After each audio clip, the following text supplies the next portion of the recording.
We're very obviously concerned about the news, and just right now we've gone to fill up our car with petrol.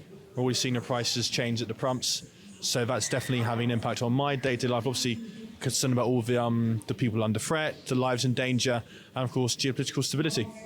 I think, of course, it impacts us in a way because we're linked to the United States. Of course, we're impacted, and personally, even more because it's one of my origins, so I'm impacted emotionally too.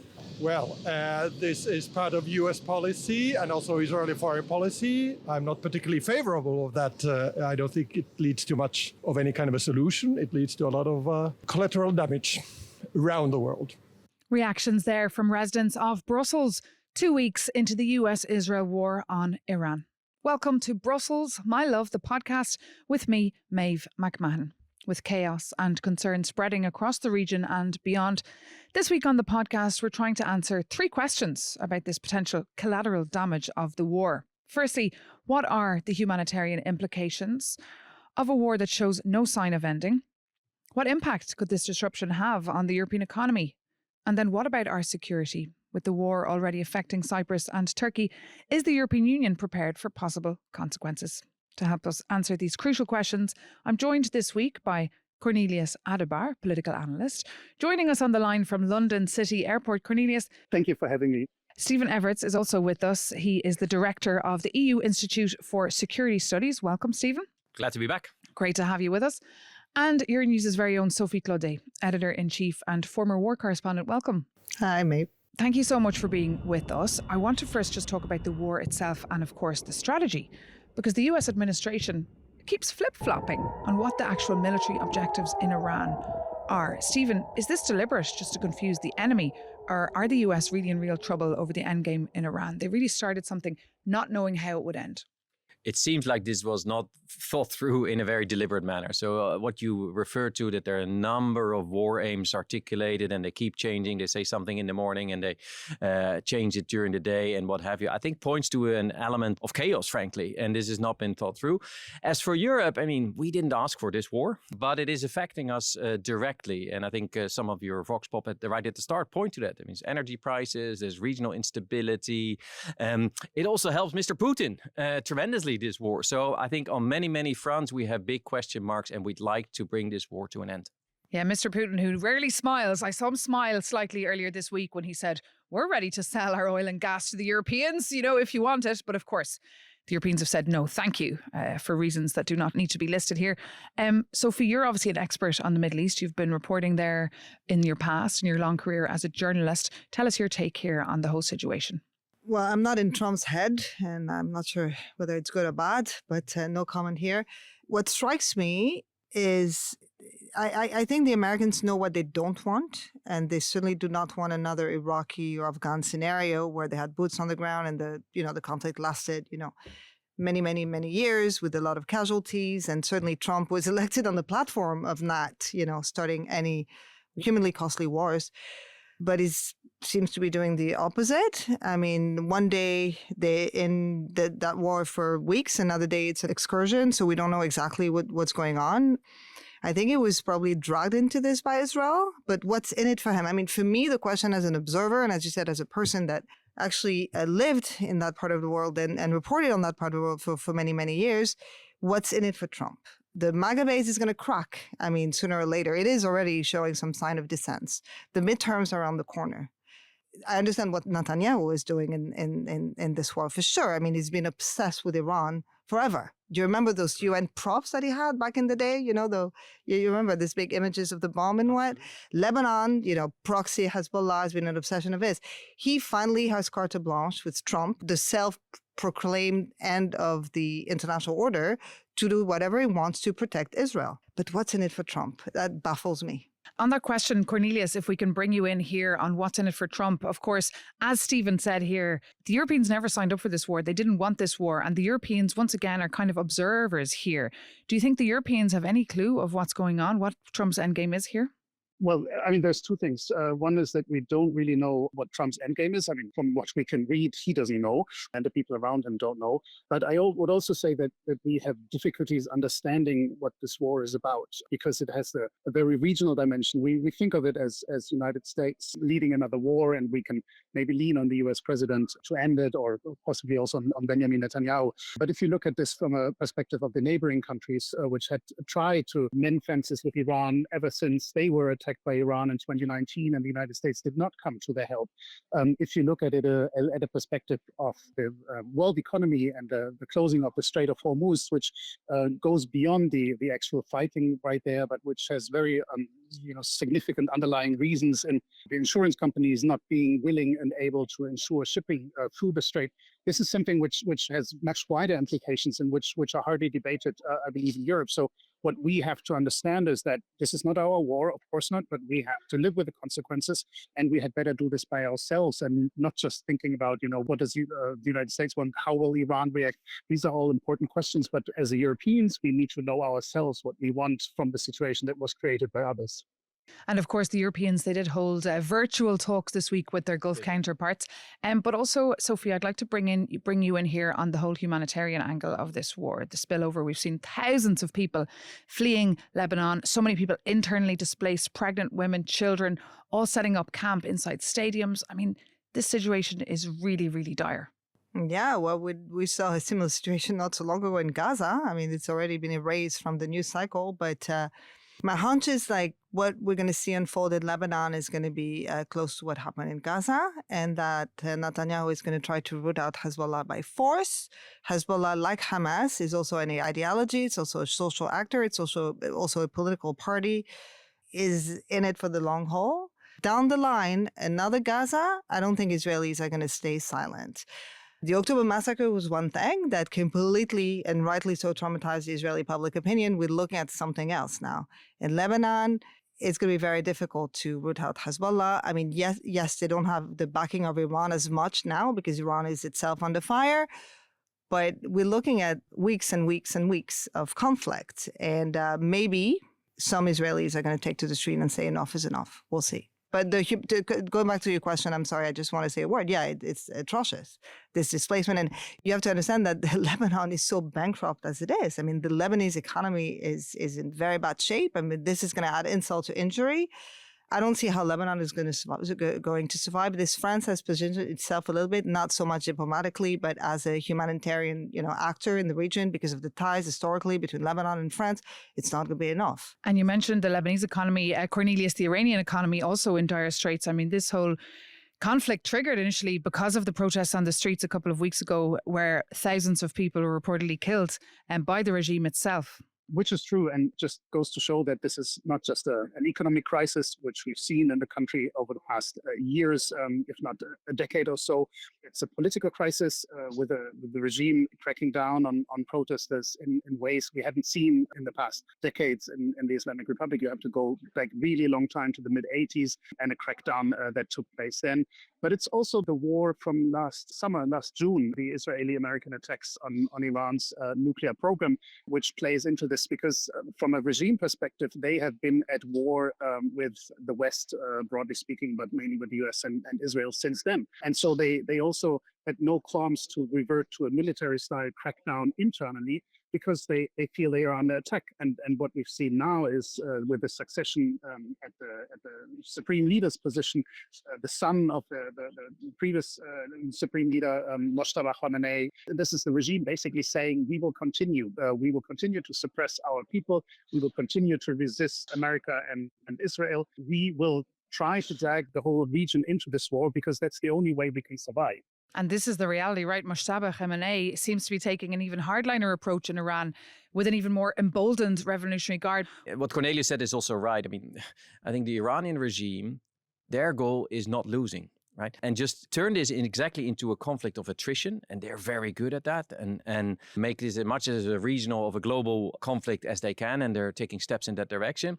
I think their game is pretty clear. As we started at the podcast, the game on the US side is very unclear. And I think that may give us some hope. Maybe I'm clutching at straws here, but I think Trump has got to find a way out because this is not a a successful political strategy, as Sophie also mentioned, for him domestically. I mean, a short, sharp operation which he can claim is a great success, yes. But oil at $100, a prolonged conflict, no way out. And we, in turn, and then I'll end, I think we have to find with him also an off-ramp. I think we have an interest in helping him find that off-ramp and taking that off-ramp. And that means that Europeans gotta put this coalition together and bring pressure to bear on the US, but also on others to move us in that direction. But the thing is, to bounce back on what you were saying, how can he possibly claim that it was a success? I mean, what has been achieved? I mean, the regime was not dismantled. Maybe the very fact that they've been all over the place on the rationale, on the objective of this operation, allows Trump to pick one of the 17 objectives that were identified. Listen, I've achieved this, and I've destroyed X number of missile launchers. I've destroyed so many other radar and other military facilities. Iran is back in the box. We've eliminated the supreme leader. This is a great victory. But tangible results? I mean, what do we know of the nuclear program that has been completely dismantled or not? Supposedly back in June, they had like hit and weakened Iran's nuclear program. We're not sure now. Regime change, not happening. None of the boxes has been ticked. I think that Trump should exit as soon as he can. And I think the Europeans should help him to that. I completely agree with you. Netanyahu will not exit until the job is finished. Listen to the Europeans, Cornelius, because of course, relations are not so good. Coming back to the question, are the Americans tied to the Israeli objective in that region? Who dragged who into what? What I can say is that the Europeans have a role to play in making this into something which is neither the kind of all-out war, but also not the ignorance that was part of the game in the past, where both on the human rights side, but also on the regional tension side, what I call the Iranian proxies, the Europeans were somehow much less involved than on the nuclear side. But this goes to say that from a European perspective, if we are to see what this means, it has the potential to become a wider war, a longer and wider war. We are touched in our very own interests, not just because of the territorial question, Cyprus being hit, European troops in Iraq being hit, but also in the sense that where will this lead? So from a European perspective, weighing in with the means that we have, putting, for example, looking at this situation of civil society in Iran, supporting the civil society which is there with humanitarian aid, with internet access, with trauma aid, etc. This is something that the Europeans can do while making it clear that they want to also be seen on the diplomatic front and talking to the Americans, the Israelis, and certainly the Arab neighbors. And just on the point on security, I saw Europol, the EU's police body, has said this week that this conflict could have, quote, immediate repercussions for EU security with an increase in terrorism, serious and organised crime, as well as violent extremism and cyber attacks. Stephen Everett, is this scaremongering or is this true?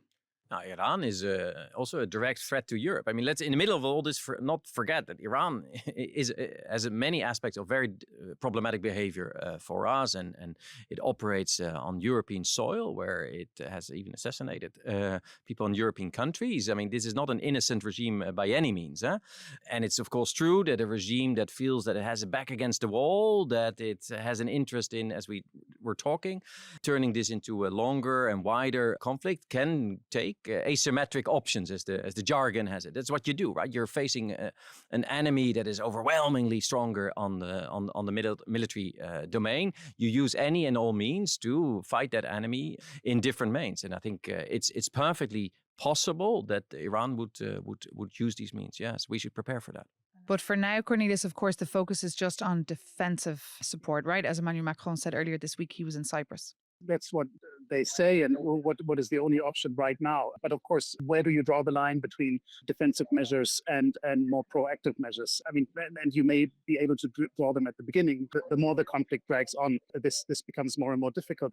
But I mean, if I just refer to what Sophie said about the ambassador's remarks, I mean, this is clearly not a game, but it's an aspect of we feel threatened by Iran, which is why we may do stuff which we say is defensive, and this may, from an Iranian perspective, even deliberately be taken as entering the war and then hitting back at Europe. So this is an escalation which is clearly visible, which is a path which is laid out there. And it seems to be the path that Iran wants others to take. I mean, they are trying to drag Arab countries into the conflict. They would love to see this.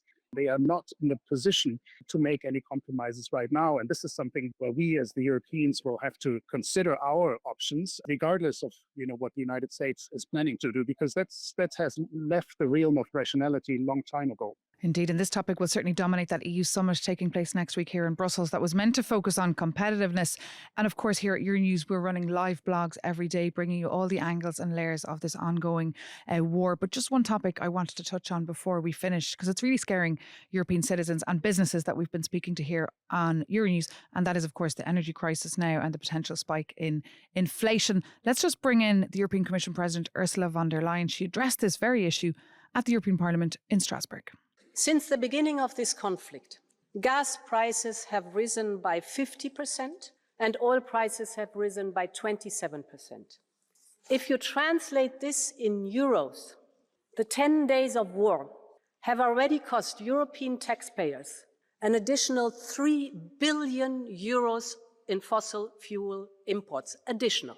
That is the price of our dependence. So, Stephen, this is a real disaster. I mean, I was looking at the figures earlier in the year and they were looking quite positive for the European economy. But now this is hitting. It is exactly what we don't want, right?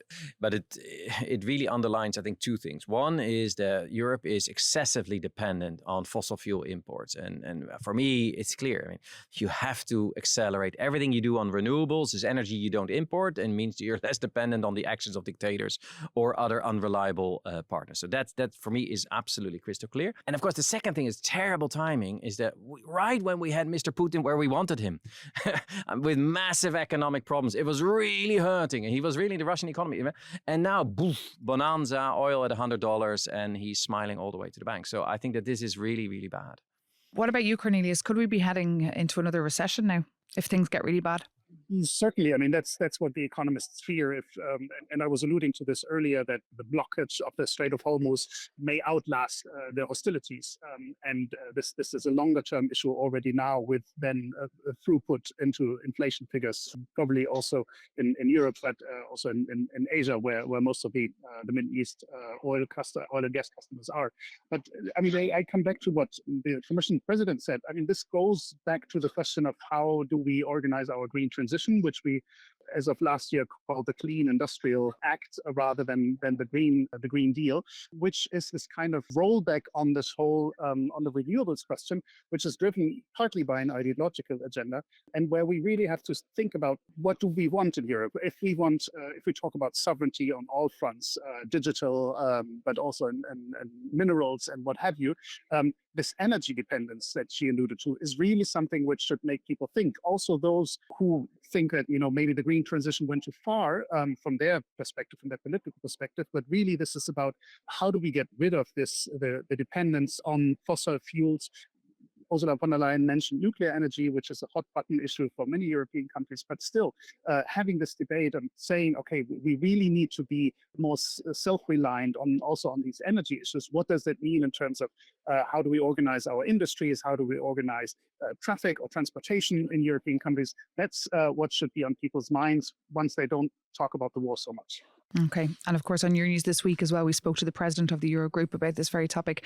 And also Valdis Dombrovskis, the European Commissioner in charge of the economy. So you can catch all those interviews on Euronews. But now we can bring this conversation to an end. Cornelius, thank you so much and have a safe flight. Thanks for being with us. Thank you, Maeve. Thanks, Stephen and Sophie. Thank you. Stephen Everett, thank you so much as well for being here, for your analysis and, of course, your insights. And Sophie Claudet, thanks you as well. And thank you so much for listening. I'd also like to extend a warm thank you to our sound technician, Georgos Levidatis, and also our podcast producer, Alicia Carnivali, and our social media aide, Luca Gronskite. Thank you so much to you all. And of course, if you are not already, you can listen to this series on Apple Podcasts, Spotify, or wherever you get your podcasts. You can find us on euronews.com or Euronews' YouTube channel. And if you like what you hear, please subscribe to Brussels, My Love, the podcast. Leave us a review, give us a rating, and tell your friends and your family. Spread the word about Brussels, My Love, the podcast. See you soon.